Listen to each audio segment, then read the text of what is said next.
Ang gender inequality ay isa sa mga isyong panlipunan na laganap pa rin at kinakaharap ng bawat individual sa bawat bansa sa ating mundo. Nagreresulta sa limitadong pagkikipag-ugnayan at limitado sa mga oportunidad.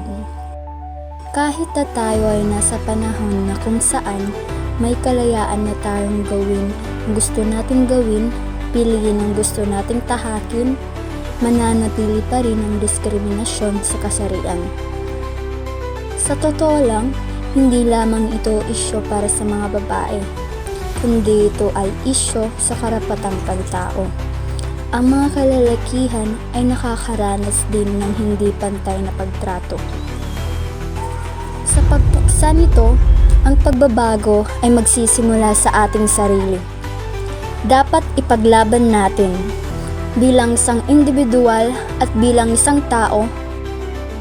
Dapat pantay sa lahat ng karapatan anuman ang katayuan sa buhay. Mapalalaki man o babae. O saang lahi ka man napapabilang sa trabaho man o paaralan. Bahay o media. Kahit saan, tayo lahat ay pantay-pantay.